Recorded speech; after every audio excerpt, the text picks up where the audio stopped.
신약성경 마태복음 5장 3절을 봉독합니다. 마음이 가난한 사람은 복이 있다. 하늘나라가 그들의 것이다.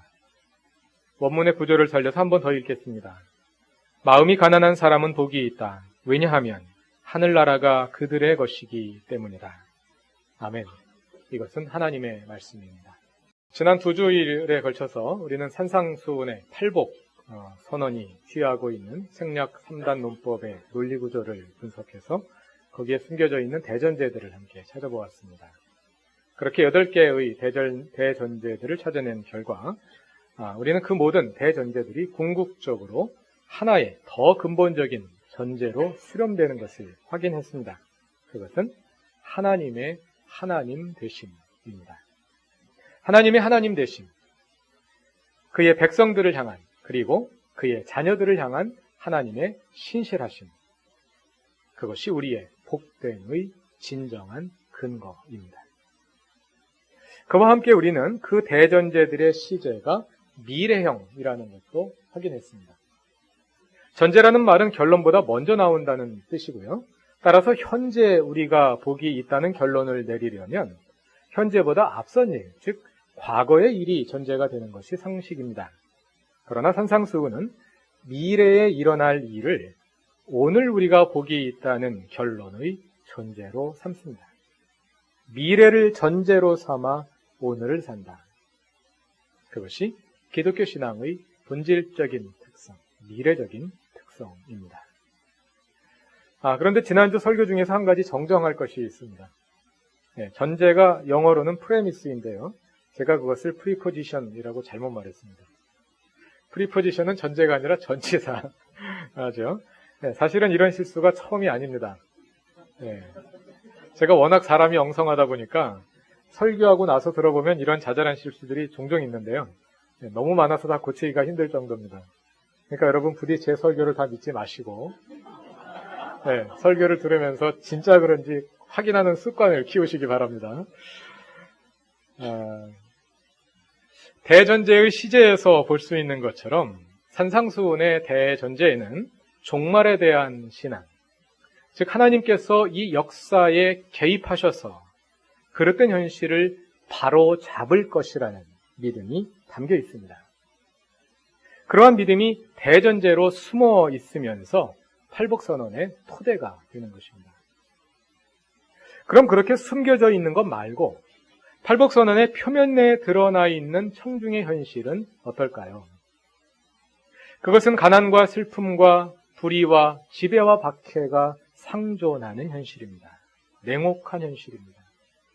그러한 현실 속에서 예수님은 미래의 하나님 나라를 전제로 삼아서 너희가 지금 복이 있다 하고 선언하시는 것입니다. 오늘은 그 현실들을 고려해 가며 팔복선언의 첫 구절을 좀 더 자세히 살펴보도록 하겠습니다. 예수님의 첫 번째 복선언은 이것입니다. 마음이 가난한 사람은 복이 있다. 왜냐하면 하늘나라가 그들의 것이기 때문이다. 마음이 가난하다는 말이 무슨 뜻일까요? 이 말씀과 병행되는 구절이 누가복음 6장 20절 이하에도 나옵니다. 누가복음의 복선언과 마태복음의 복선언은 조금 차이가 있는데요. 먼저 누가복음에는 복선언이 4개인 반면에 마태복음에는 8개입니다. 말하자면 누가복음에는 없는데 마태복음에 추가된 복이 4개가 있습니다. 누가복음 6장 20절 이하입니다. 그리고 양쪽에 다 있는 4개의 복선언 가운데서도 누가복음에 없는 내용이 마태복음에 추가된 것이 있습니다. 먼저 누가복음에 나오는 복이 있는 사람은 가난한 사람, 지금 굶주리는 사람, 지금 슬피 우는 사람, 그리고 박해를 받는 사람으로서 매우 현실적인 고통과 고난의 문제들이 드러나 있습니다.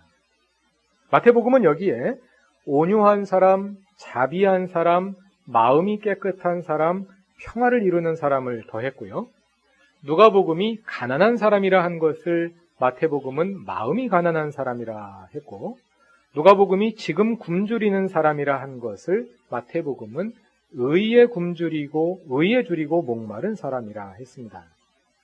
그래서 전체적으로 비교해 보자면 누가복음에는 사회적이고 경제적인 측면이 강하게 부각되어 있는 반면에 마태복음은 거기에 정신적인 측면이 더해졌다고 간략히 특징 지을 수 있을 것입니다.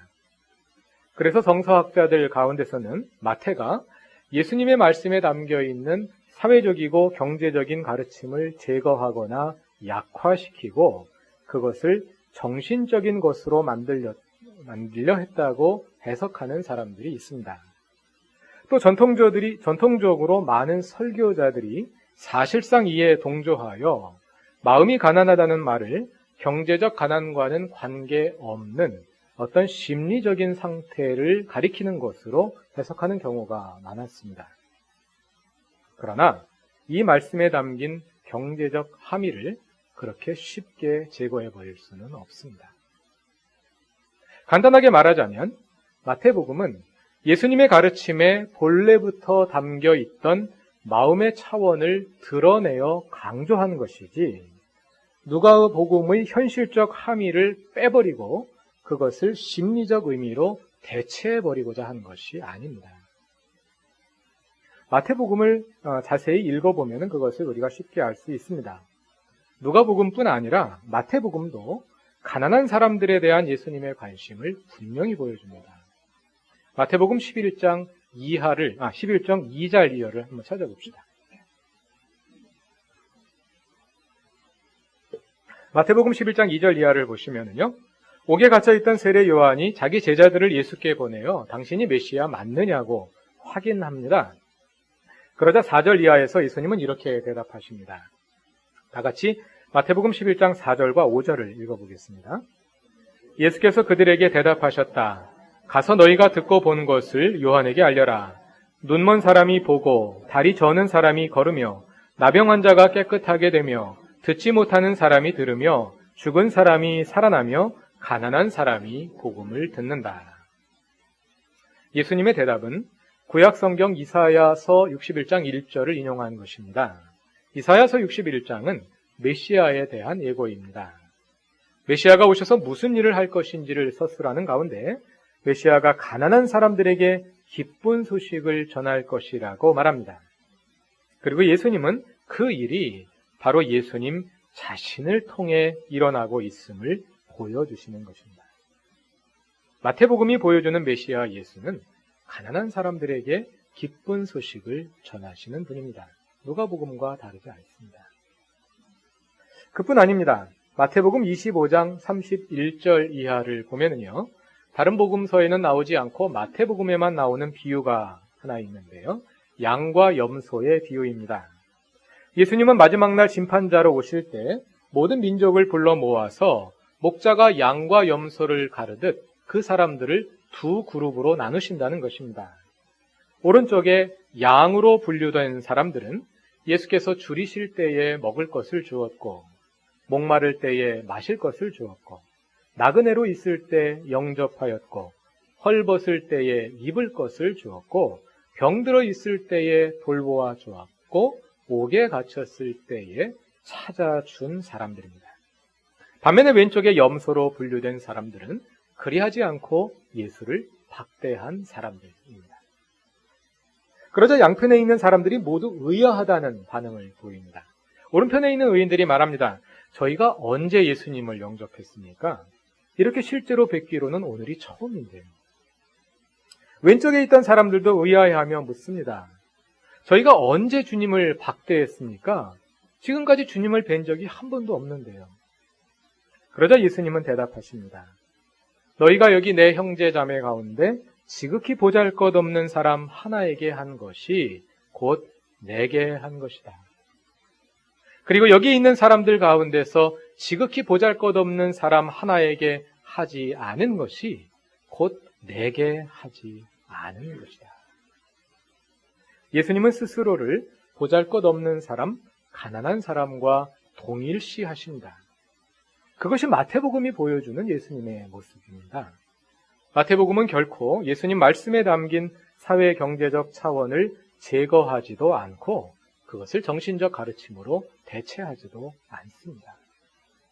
오히려 마음이 가난한 사람이 복이 있다는 마태복음의 말씀은 가난하다는 것이 무엇을 뜻하는지 그 의미를 철저화하고자 하는 것입니다.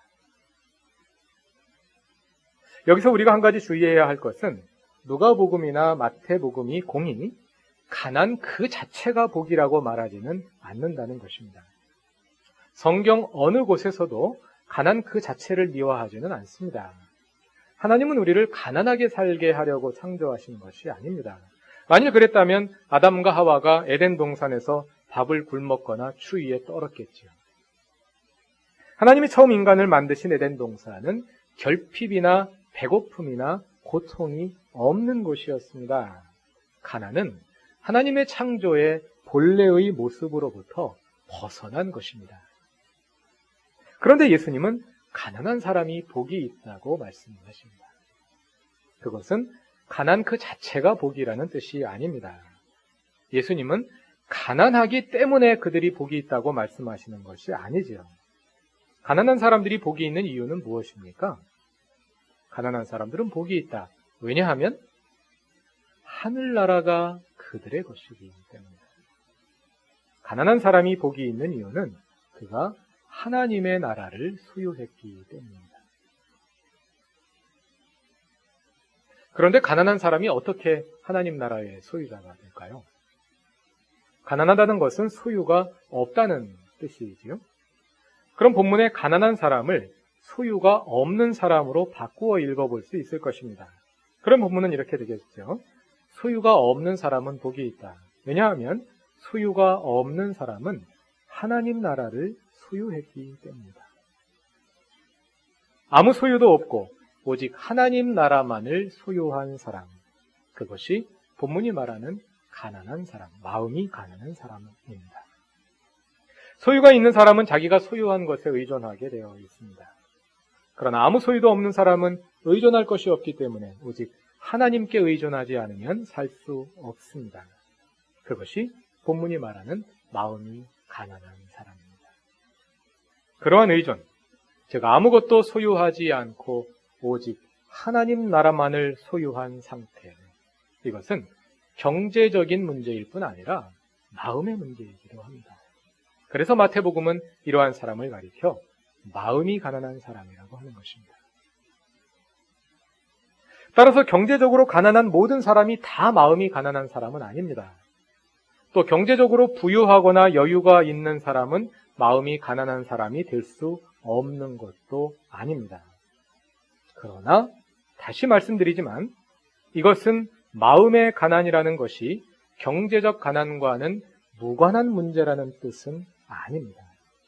왜냐하면 마음이 가난하다는 것은 어디까지나 소유에 대한 태도, 돈에 대한 태도를 가리키는 말이기 때문입니다.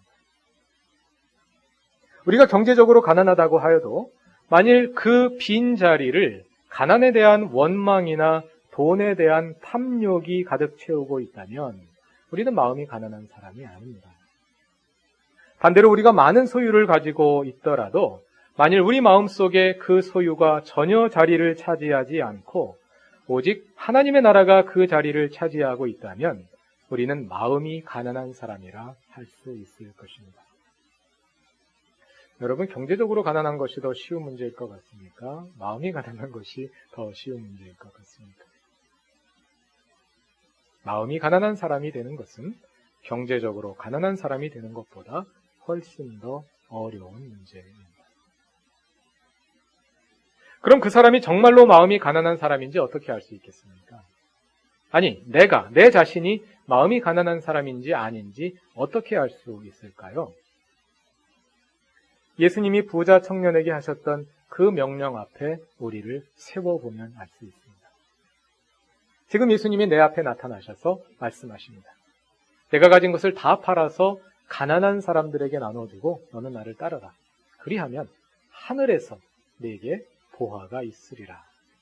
이렇게 우리에게 말씀하실 때 우리가 그 말씀대로 따를 수 있다면 우리는 소유가 아무리 많더라도 마음이 가난한 사람입니다.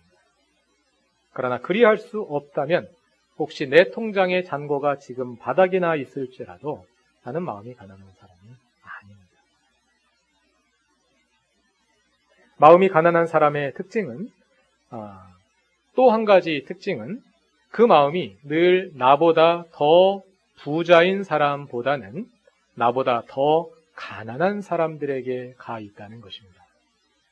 그래서 마음이 가난하다는 것은 그 마음이 가난한 사람들을 향해 있다는 뜻이기도 합니다.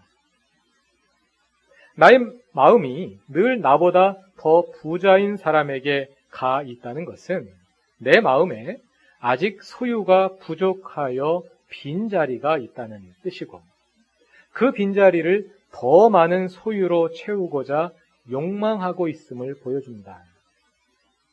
그래서 그 사람 마음속에는 하나님의 나라가 들어갈 자리가 없습니다. 그러므로 그는 마음이 가난한 사람이 아닙니다. 그러나 마음이 가난한 사람은 그 마음에 더 많은 소유에 대한 욕망 대신 하나님의 나라가 들어가 있기 때문에 나보다 더 많이 가진 사람들을 부러워하지 않습니다. 오히려 그의 마음은 자신보다 더 가난한 사람들을 향합니다. 더 낮은 곳을 향합니다. 그곳은 다름 아니라 예수님이 계신 곳입니다. 왜냐하면 예수님은 먹을 것이 없어 줄이는 사람들, 나그네로 차별당하는 사람들, 헐벗은 사람들, 병든 사람들, 갇힌 사람들, 즉 가난한 사람들 가운데 그들과 함께 계시기 때문입니다. 그 사람들을 찾아 그 사람들과 함께하는 것이 곧 마음이 가난해지는 것이고, 그러한 실천 가운데 우리는 그들 속에서 예수님을 만나게 될 것입니다. 그리고 예수님을 통해 하나님의 나라를 소유하게 될 것입니다. 우리 사회에도 여전히 최저 생활비 이하로 살아가는 가난한 사람들, 치료비가 없어 중병을 안고 그냥 살아가는 사람들, 비인간적인 대우를 일상적으로 받으며 살아가는 사람들이 많습니다. 그런데 문제는 우리가 가난한 사람들과 함께 하고자 해도 가난한 사람들이 눈에 잘 보이지 않는다는 것입니다. 가난한 사람들이 눈에 보이지 않는 첫 번째 이유는 우리의 생활 환경이 가난한 사람들과 단절되어 있기 때문입니다. 특히 서울이나 서울 인근 도시에 살며 화이트 칼라 직종에 종사하는 사람들, 그것도 대중교통이 아니라 자가용으로 출퇴근을 하는 사람들은 가난한 사람들과 좀처럼 마주칠 기회를 얻기가 어렵습니다. 가난한 사람들이 눈에 보이지 않는 두 번째 이유는 가난한 사람들이 스스로 가난한 것처럼 보이지 않으려고 애쓰기 때문입니다. 서울에도 그리고 강남에도 가난한 사람들이 많습니다. 그러나 한국 사람들은 가난하더라도 좋은 옷을 입고 빚을 내서 중고차를라도 사서 꼭 굴리고 다른 사람들에게 가난한 티를 내지 않으려고 하는 경향이 강하기 때문에 가난한 사람도 여간에서는 가난하게 보이지 않습니다. 세 번째 이유는 언론이 가난한 사람들을 보여주지 않기 때문입니다. 우리가 대한민국에서 돌아가는 모든 일들을 직접 눈으로 보고 아는 것은 아닙니다. 우리가 사실이라고 알고 있는 대부분의 내용은 우리가 눈으로 보고 확인한 것이 아니라 언론이 전해주는 정보를 그냥 사실로 믿고 있는 것입니다. 그러나 한국의 언론은 가난한 사람들의 현실을 있는 그대로 보여주지 않습니다.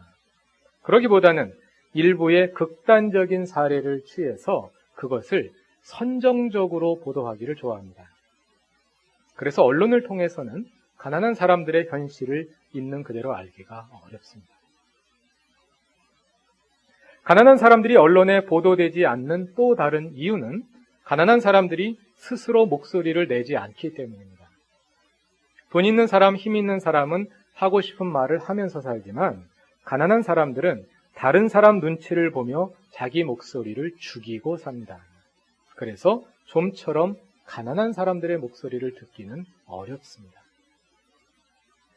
그나마 어쩌다가 가난한 사람들이 자기 목소리를 내면 우리는 그것을 불온시하는 경향이 있습니다.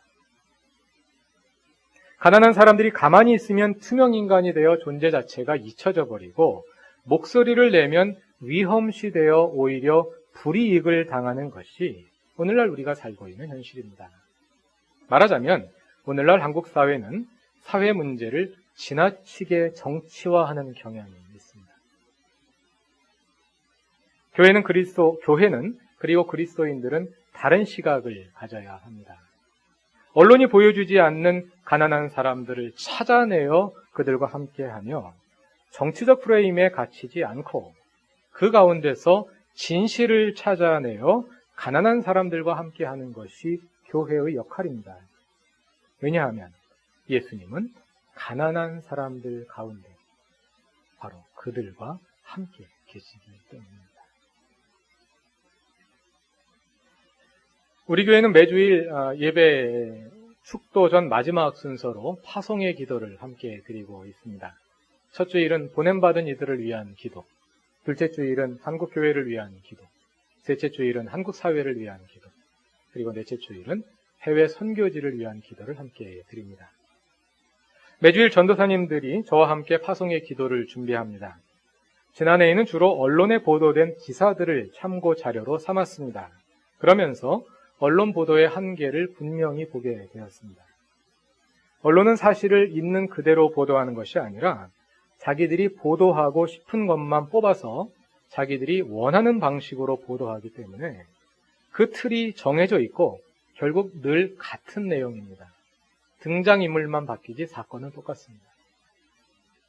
예를 들어 한국교회에 관한 기사들을 보면 늘 목사가 공금 횡령을 했다든지 성추행을 했다든지 어느 교회가 싸워서 분열되었다든지 하는 똑같은 내용이 교회 이름만 바꾸어서 보도됩니다.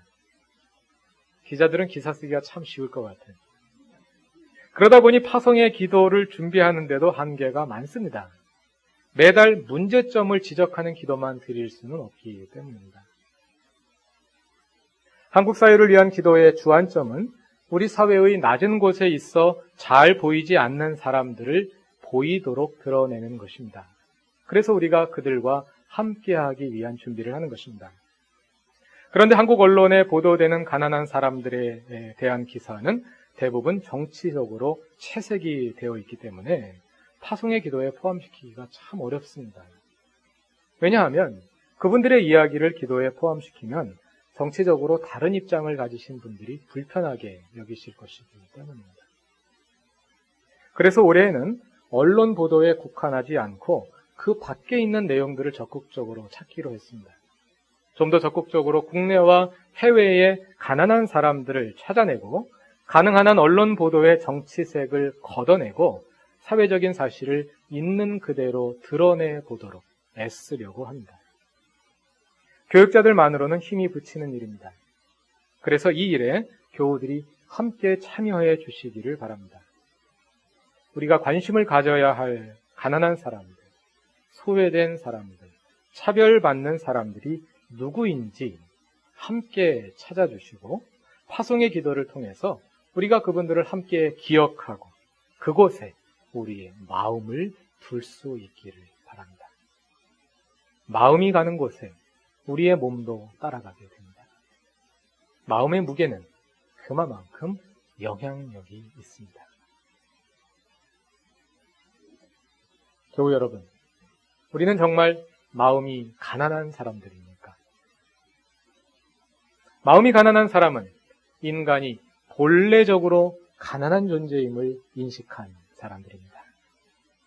인간은 본래적으로 가난하여서 하나님께 온전히 의존하지 않으면 살아갈 수 없는 존재를 분명히 깨달아 알고 있는 사람입니다. 참 가난한 마음으로 우리 삶에 하나님의 나라를 이루며 우리의 마음을 가난한 사람들 가운데 두어 그곳에서 예수님을 만나고 하나님의 나라를 경험하는 우리 그루터기 교회의 모든 교우들이 되시기를 바랍니다. 다 같이 기도드리겠습니다. 하나님, 진정 마음이 가난한 사람, 하나님 나라의 소유자가 되기 원합니다. 나의 욕망을 비워내고 그 자리에 하나님의 나라를 맞아들이게 하옵소서. 기도 가운데 가난한 사람들을 우리 마음에 두고 또 우리의 몸을 움직여 작은 실천을 이어가기 원합니다. 계속되고 있는 우리 동네 섬기기에 교우들의 참여가 늘어나고 있습니다. 또 지난해에 이어 금년에도 새로운 사회적 섬김의 길을 모색하고 있습니다. 주님께서 그 길을 이끌어 주시고 우리가 오직 주님을 따라 섬김의 제자도를 성숙시켜 가게 하옵소서. 예수님의 이름으로 기도드립니다. 아멘.